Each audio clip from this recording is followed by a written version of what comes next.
it's so amazing.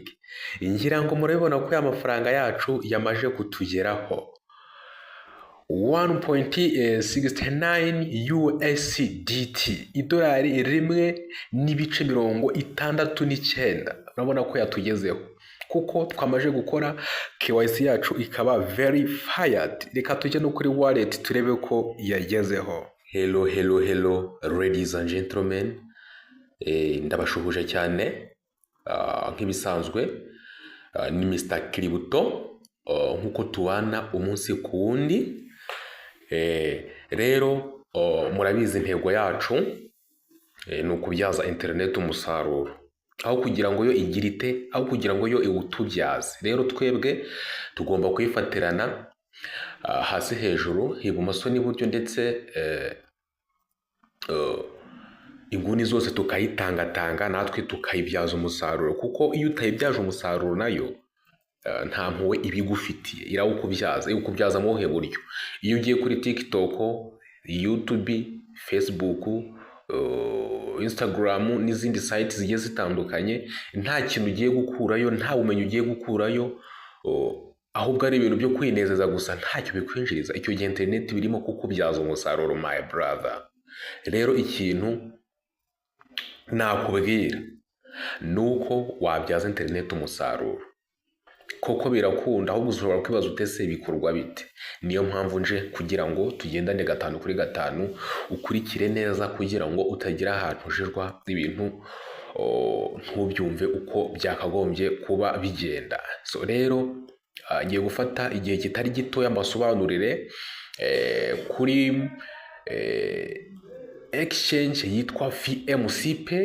I think nuva atari ubwa mbere ngiye kwivugaho, ariko kubera uburyo ki igenda itanga amafaranga, nongeye kuba nakwifuza kuyikoraho documentaire cyangwa se icyegeranyo mbasobanurira uburyo iyi Kumunsi ari exchange cyangwa se ari application iri gutanga amafaranga ku muntu waretse ubunebwe. Waretse ubunebwe. Rero keep your eyes on this YouTube channel, Mr. Kiributo 250.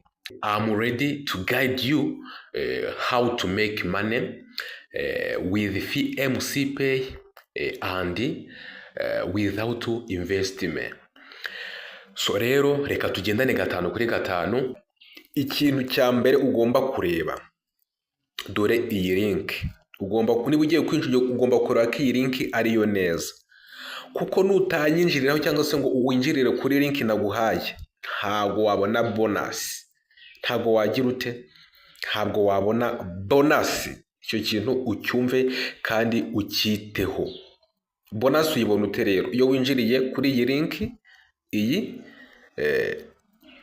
hanyuma ukuzuza ibisabwa. Ibyo bisabwa byuzuza ute rero? Twagiye ubwo abantu muriyandikisha cyangwa se mushaka kwiyandikisha, murareba muri description y'iyi video, munsi haraba harimo link ya registration Kumunsi, murayibonamo, cyangwa se register. So rero twagiye, ni ukuvuga ngo kwiyandikisha, uraza ukirike kuri iyi link iyi ngiyi. Ubwo ngiye nyikuye muri groupe yitwa byaza internet umusaruro, ariko nawe nubona iyi video urebe munsi muri description urayibonamo link. Rero twagiye kwiyandikisha, tugiye kwiyandikisha muri Kumunsi, tugendane 5 kuri 5. Twagiye, ukimara gukanda link yawe ihita ikujyana kuri Chrome cyangwa se Phoenix, biterwa na application ukunze gufunguriramo amalink, niho ihita igenda add direct. So ukigera ahangaha rero ukora iki? Ukigera ku table imeze gutya, ukigera kuri table imeze gutya, ku bantu mumenyere ibintu byo kwiyandikisha, ndumvaho nta n'igishya kiba kirimo, kugira ngo murukone iyi table imeze gutya. Hano barakubaza ngo username ni izina ukoresha kugira ngo uzajye winjira he muri account yawe. Tubyumvikane neza, iyi Kumunsi itandukanyeho n'izindi exchange yo nuko iyo ugiye kwinjiramo bagusaba username mu rwego rwo kugusaba email. rero username ni akazina cyangwa se ni nk'agasino wandikisha, niyo wakandikamo wenda umutima ukeye 12, umugwaneza, biterwa n'izina ushaka gukoresha kuri username. Ushobora gufata akazina gato cyangwa se ijambo ritoya ku izina ryawe akaba ariryo wandikamo nka username. For examples, ukandikamo wenda witwa Ndayambaje, wenda ugahita wandikaho Mbaje 15. Ako ngako kaba ari aka username ugomba kuba ukibuka. Hasi ahangaha kuri 2, ubu iyi ni 1, hano hasi ushyiraho iki? Email yawe. Password hano ubu ugiye kuyicreating, bakakubwira ngo password, sorry gato, ubwo hano ni 3.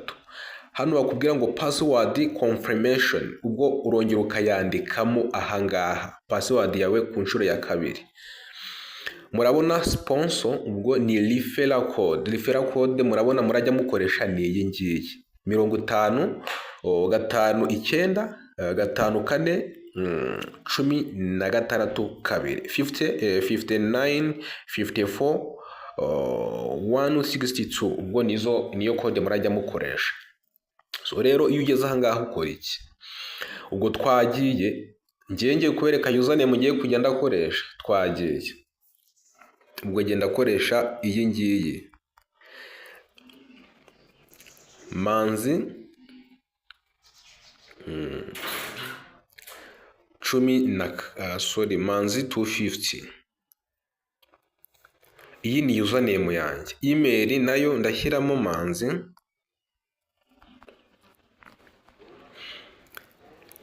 Twagiye, password nayo ndayikora ku giti cyanjye, ubwo mbere niyo nahisemo.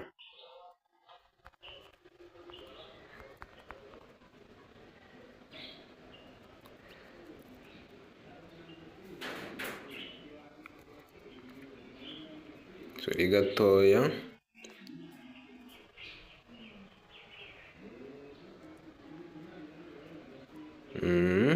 Password. Okay. Murabona ko namaje gushyiramo password. Namaze gushyiramo password. My username, email address, password, ndetse na ugomba kumakinga sure ko referral code irimo gutya. Ukigera ahangaha rero uhita uzugakanda hano. Ibi byose ubishoje ugomba gushyiramo password ugomba kugirwa byibura n'akamenyetso, inyuguti n'imibare. Rero iyo ushoje gushyiramo uhita uzugakanda hano kuri register. Twagiye 5 kuri 5. Twagiye, ndagira ngo tujyane 5 kuri 5. Turi kugendana.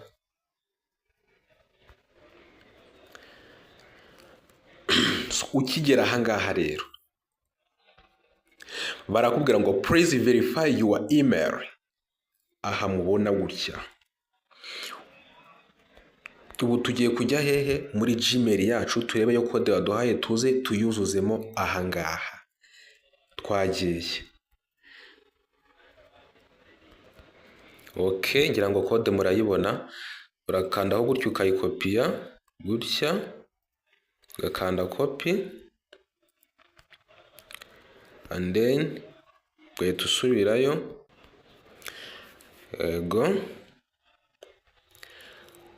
ugahita uza ukayipestingamo hano gutyo, ushyiraho urutoki ukagomeshaho, ugahita ukanda paste, ugahita uza ugakanda okay. Bahita bakubwira ngo verify you are human, this may take a few seconds. Agiye kubanza bakaverify bakareba ko uri umuntu utari robot. So yeah, good. So rero ukigera ahangaha, ukimara gushyiramo code yawe ukuye muri email, bahita bakuverifya bakakuzana ahantu hameze gutya. Ukimara kugera ahangaha rero sasa bigenda biti. Iyo ugiye gukora KYC, ntabwo wakora KYC ukiri kuri website. ugomba gukora KYC uri muri application. Ukimara kubona ugeze kuri iyi table imeze gutya, uhita ujya aho bita kuri Play Store cyangwa se hari downloading cyangwa se dukora application, ukagenda ukadownloading application yitwa FMC Pay. Twihuse reka ngiyo mbibe. Okay. Ukigera muri Play Store utukanda hano kuri research. Hari abantu batazi kuri research koko. Aha. Gutya. Ugahita hano uza ugakanda hano ukandikamo FMC. Kubera ngiye nari nsanzwe nyifitemo ihita izamu gutya. Dore ni iyi ngiyi mubona. Iyi mubona niyo FMC Pay. Sorry gato.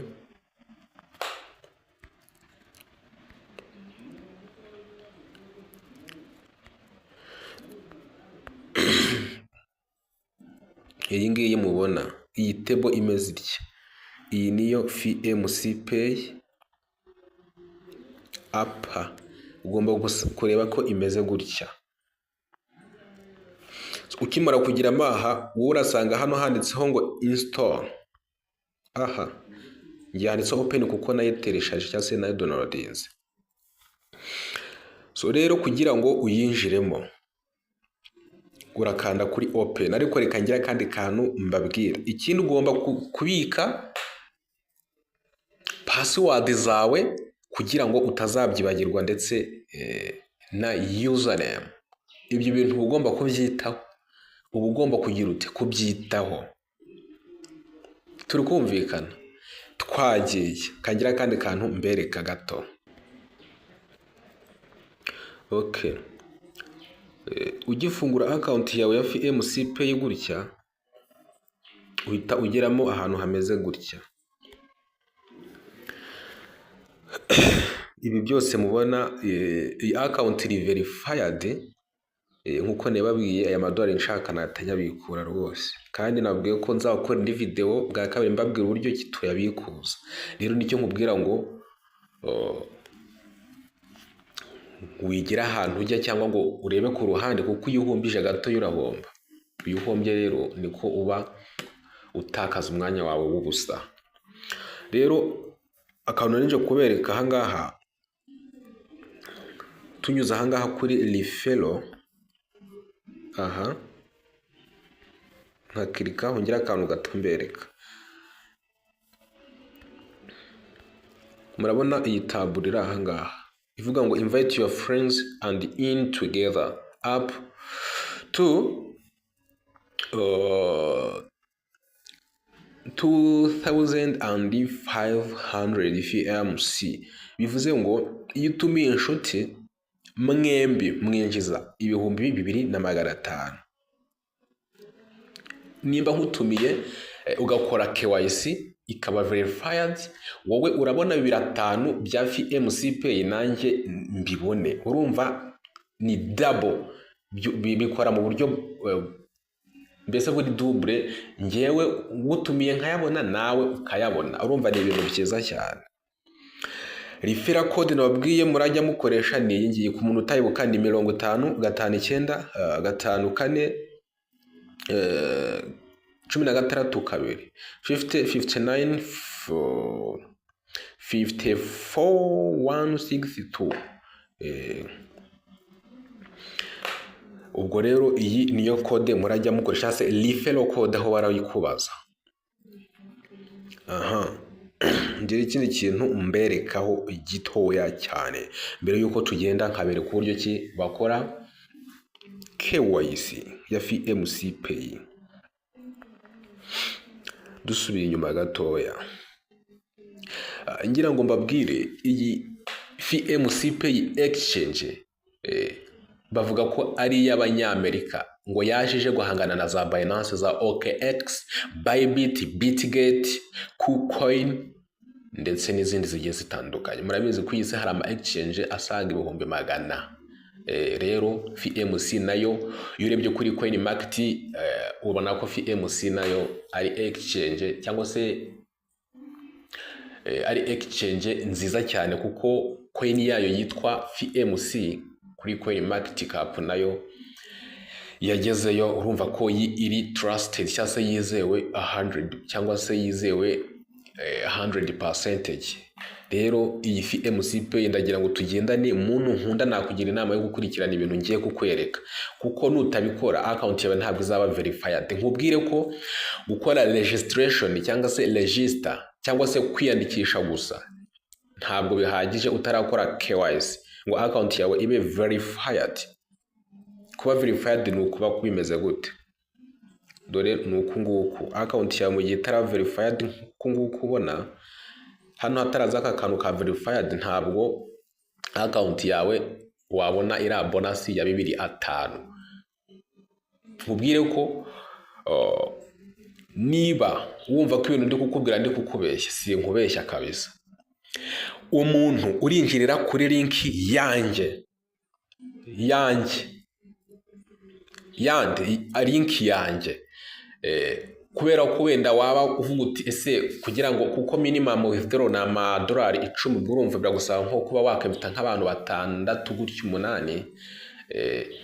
Niba wumva wowe kuzabona abo tumira bikugoye, wowe ukimara kwiyandikisha ugakora na KYC ukamakinga sure ko account yawe yabaye verified.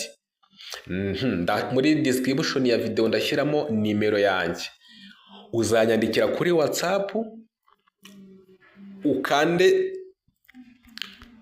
account yawe imeze gutya, uze ukanda aha gutya ufate screenshot unyereke ko wabaye verified. Ngewe nzahita nguha amafaranga. Ayo mafaranga nzaguha kuko wamakinze sure ko account yawe verified. Ibyo bintu nzagenda mbikora abantu muzagera muca kuri link natanze kugira ngo mbereke ibintu nta mikino birimo, amafaranga barimo. Nzajya nkuha amafaranga kandi ugumane na yandi yawe kuri account yawe. Wabyumvise? Ni ibintu biba ari byiza. Cyangwa se ukavuga uti ko niyandikishije bimeze gute, amafaranga nta kuntu yaguhereza, ukaba wampa amafaranga runaka. Nabyo ibyo turabivuga niyo unyandikiye, ndasigaho nimero uzajya unyandikira tubivuganeho, ariko wibuke ko ugomba gukora KYC. So rero tugiye gukora icyitwa iki KYC. Okay, murabona ko kuri Play Store ukimara gukora install application yawe ya FMC Pay ugomba kureba ko imeze gutya. Hari ukuntu ujya kuri Play Store ugasanga ari ibicupuri byinshi bya application. Ugomba kureba ko imeze gutya ndetse ya downloadinzwe n'abantu 500,000. So rero urahita uyikandamo gutya. Twagiye ukigeramo urasanga ahantu handitse gutya, handitse ngo login or sign up. Wowe uraza ukande hehe kuri sign in, kuko usanzwe ufite account. Sign up ni umuntu ugiye gufungura account bushyashya. Rero wowe uraza ukande hehe hano mu ibara ry'umuhondo gutya, kande sign up gutya. Bahita bakubaza username yawe ndetse na password. Ndagira ngo twihute tubigere vuba vuba.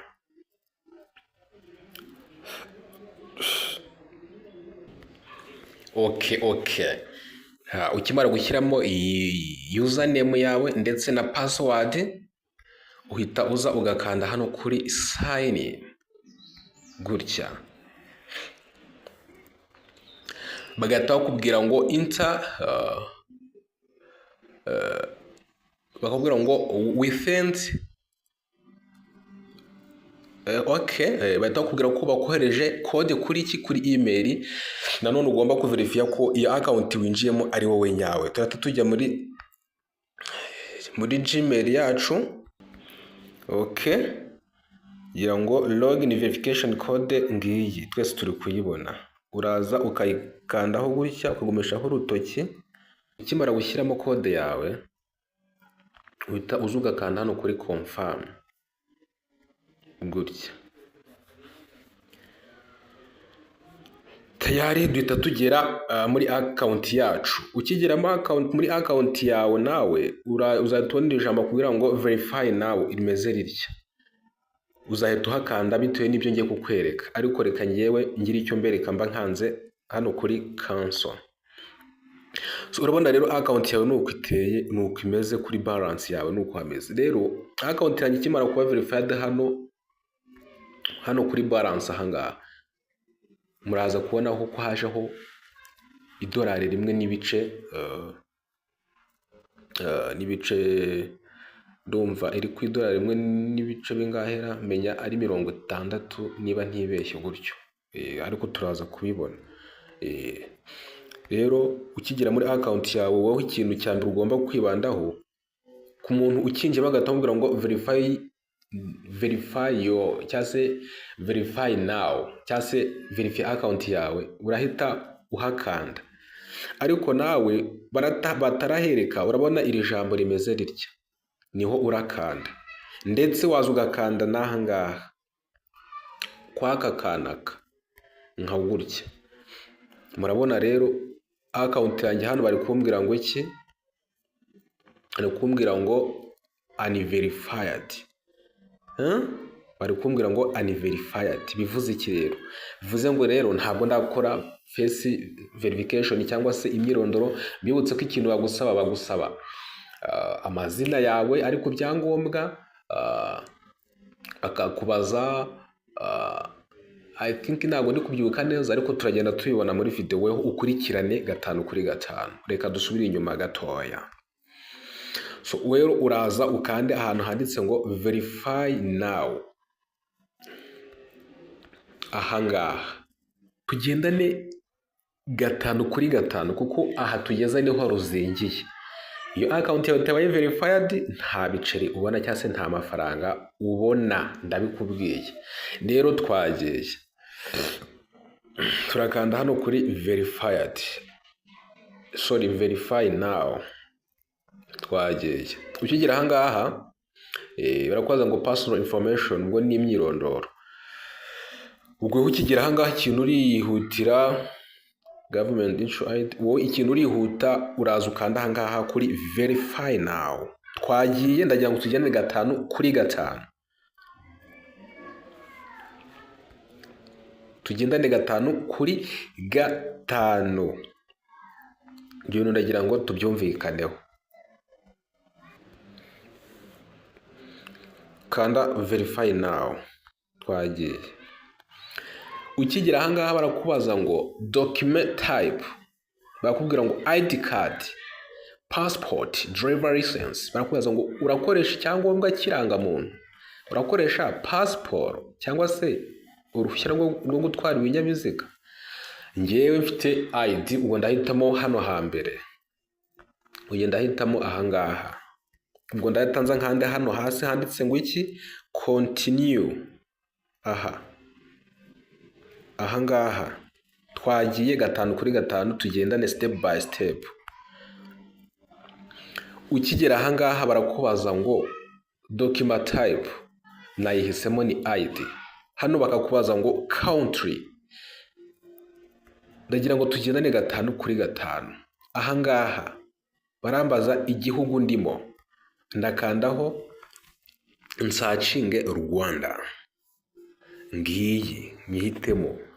Hano bambaze amazina ariko cyangombwa,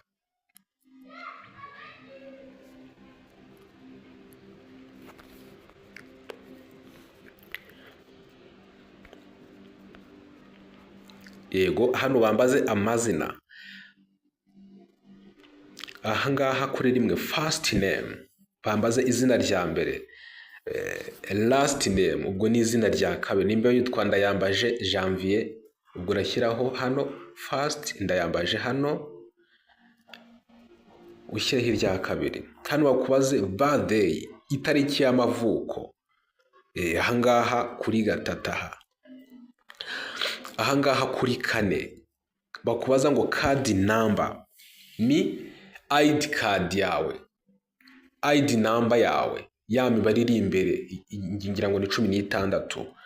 Umanuka hano kuri 5 bakubaza city ushyireho umujyi wawe, ushaka washyiraho umujyi,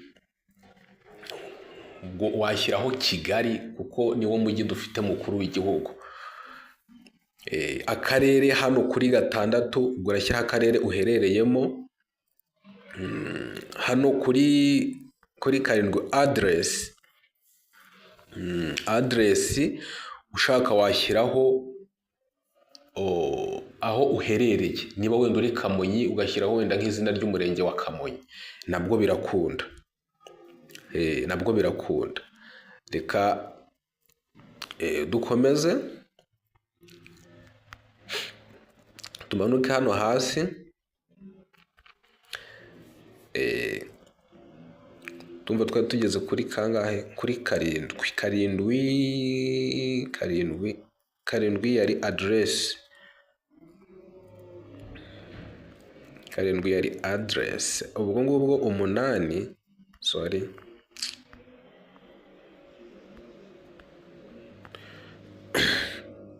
8 ni ahangaha bakubaza ngo expires, ni igihe ibyangombwa byawe bizarangirira, wandikemo 2060 cyangwa se na 70 gutyo, nabwo nta kibazo, cyangwa se 2050 nabwo nta kibazo ubishyiremo. Sorry gatoya ngiye ikintu mberekaho. Ugiye gukora KYC hari ubwo uyikora inshuro imwe bikanga, kuko nanjye nkubwira hari abo nzi, nanjye hari account nayikozeho nyikora inshuro 12, hari n'uyikora akayikora inshuro imwe. Rero ku muntu birangira inshuro ya mbere wenda kuri site yashyizeho umujyi wa Kigali, uhindure ukoresha ibingiye kukubwira hano byanditse kuri aka gatebo, nabyo biraza kugufasha. Dore aka gatebo akanga kubona aba ariko uza kwifashisha, bakubwira ngo dore uko wakora KYC ya FMC Pay. Icara witonze usome neza aya magambo, aragufasha. KYC yawe irahita ikunda. Name, amazina ni nk'ibisanzwe nyine, first name na last name. Country ushyireho igihugu cyawe, ubwo niba ari Rwanda cyangwa Burundi. District ushyireho akarere kari ku irangamuntu yawe. City ushyireho umujyi w'akarere kawe kari ku irangamuntu. Kuri address ushyireho umurenge uri ku irangamuntu yawe. Birthday ubwo ni date of birth, itariki yawe y'amavuko ni nk'ibisanzwe. ID, kuri ID namba urashyiraho nimero yawe y'irangamuntu. Kuri expire kuri expire igihe irangamuntu yawe izarangirira Rwanda, nk'urugero itariki ya 1 z'ukwa mbere 2060. Ubwo aka kantu nako muze kukifashisha kaza kubafasha kugira ngo KYC yanyu zibe kuba verified neza cyane. Ndagira ngo tugendane rero.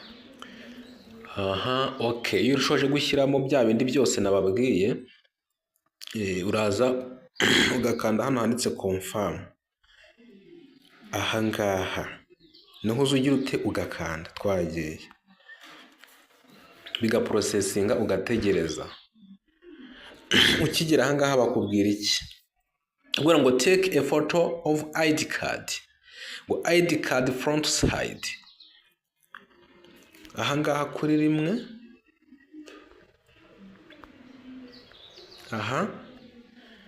Kabiri kakubwira ngo ID card back side.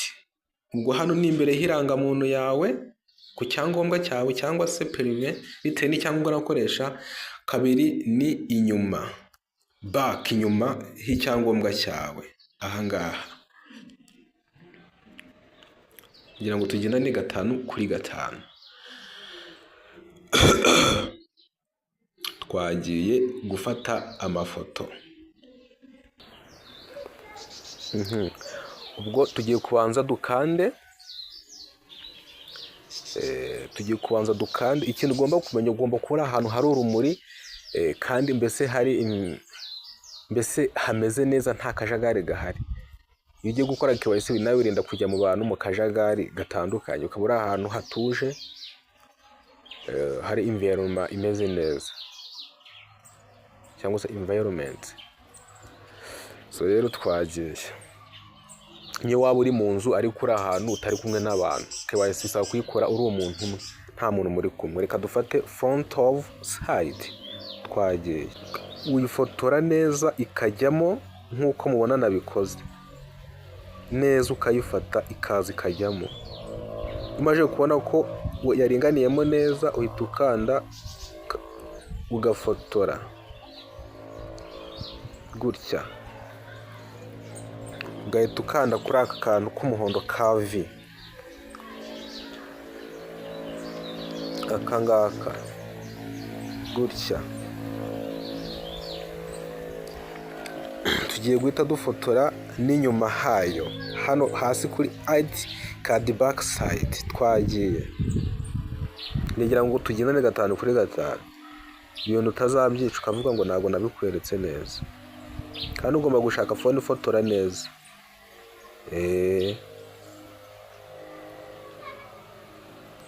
Ubona ko ifoto yawe itereyemo neza cyangwa se itunganye, ugakanda kamera yawe ugafotora, ugahita ukanda nanone kuri ka kantu nababwiye k'umuhondo ka V.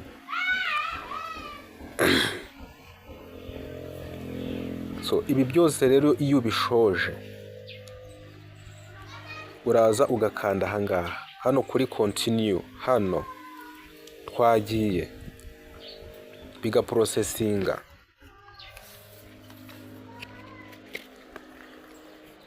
ugategereza kugira ngo tugirane 5 kuri 5, ugategereza.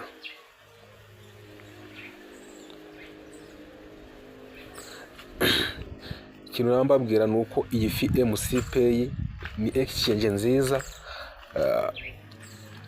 umuntu wese nabwira ko yafunguraho account, kuko irimo iragaragaza innovation cyangwa se irazana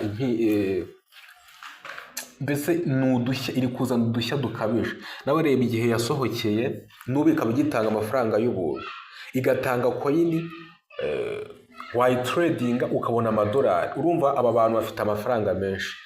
Iyi opportunity ni nziza rero, mureke tuyibyaze umusaruro, hatazabaho kwicuza ngo ibi bintu ntabwo twabimenye. Dore nuko na za Binance zaje zitanga ama BNB y'ubuntu, abantu bakabikerensa, ariko uba ahantu coin ya Binance igeze BNB kuyigondera bisaba umva ni ingorabahizi, byakora umugabo umwe bigasiba undi pe. Rero tujye tugerageza dukora ibintu bigishoboka. Rero ukigera ahangaha handitse ngo please complete your verification cyangwa se your facial verification, barakubwira ngo hano ugiye kugira ugiye kwifata isura. Nagira ngo nabyo mbibereke twihute nta gutinda. Dore uraza ukanda okay kuri step ya nyuma. Kuri step ya nyuma bagusaba gushyiramo isura yawe, uyifotora ifoto yawe, amatwi yombi agaragara. Iyo ushoje kuyishyiramo ukemeza, bahita bakubwira iri jambo ngo reviewing.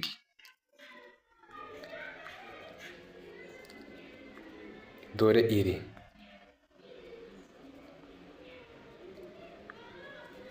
reviewing, bakakubwira ngo your account is current under review. Account barimo kugenzura ibyangombwa watanze niba ari byo. Nugera kuri iyi step urategereza, hari igihe bifata isaha, hari igihe bifata amasaha 2, wagerayo ugasanga yabaye verified, icyo gihe wabaye verified. Dusubiye inyuma,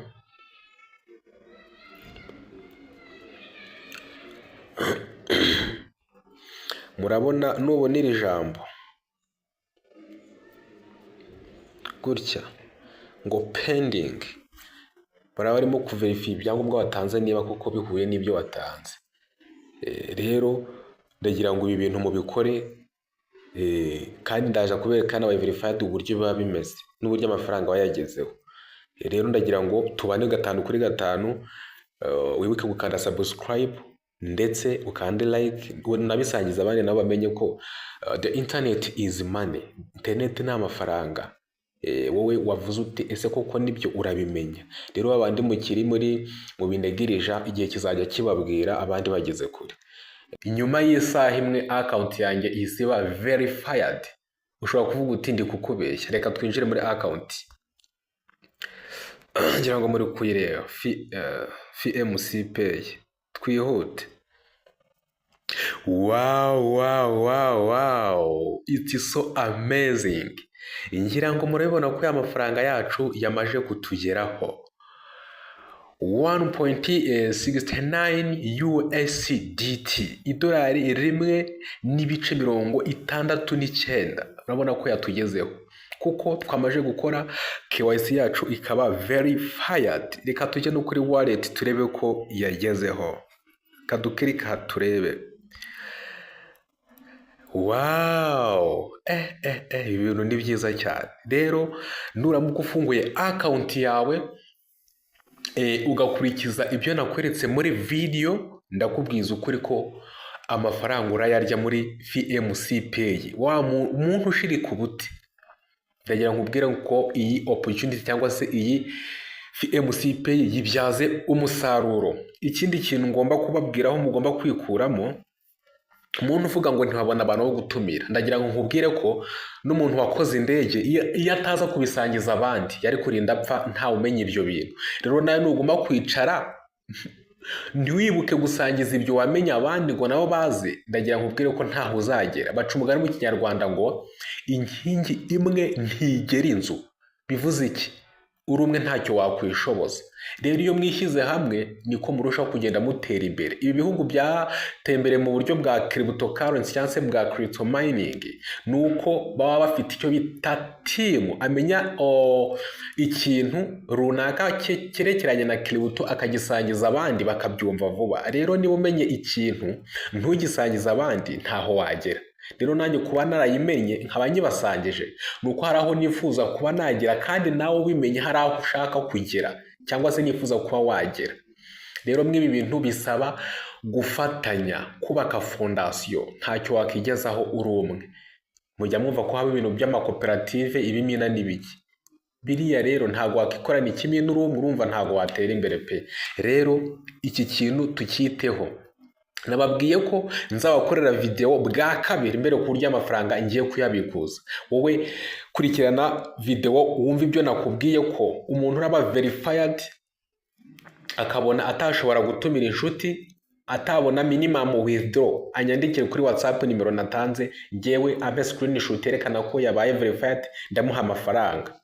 Tujye tureka ibintu by'imishinyiko cyangwa se by'imikino mu bintu nk'ibi ngibi. Ikindi kintu mbabwira, murabona ko ya FMC yacu dore iki nicyo giciro iriho. Ni ukuvuga ngo hari iyo bita ngo ni Payan, nayo ni coin yabo. Dore iyi ngiyi ikoreshwa nk'amagazi fee iyo bari kudukata tugiye kubikuza ama USDT. Rero bisaba ko ufite izi gas fee, nzabibabwira muri video ya kabiri. FMC Pay murabona ngiyi iri ku giciro cya 0 n'ibice n'amazero 367 ntabwo ari ahangaha yaziye. Ndababwiza ukuri ko yakuyeho 0 imwe, yari mu mazero ubundi 4. Urumva ko rero irimo kugenda izamuka. Ningi mubona ngo ni Payan ikoreshwa nka gas fee uri kubikuza, iyi ngiyi dore iyi nayo ntabwo ari aha yari iri kuri 0 n'ibice 2. None reba hano izamutse ikagera. Uwayiguze urumva ageze he? Tureke ibintu by'imikino bavandimwe, dukorera amafaranga kuri internet. Ibi bintu mba mbivuga bimbabaje iyo mbonye umuntu mubwiye ikintu agatangira kuvuga ngo witubeshya, ariko uyu umaje gusobanukirwa uhita umenya ko ntakubeshyaga. Rero ibi bintu biragaragara. Weho fungura account unyuze kuri link yaba muri group ndetse no muri description y'iyi video, urebemo link registration, ukore account, ukurikize ibyo nakweretse, account yawe ibe verified. Ikindi ubisangize n'abandi babimenye.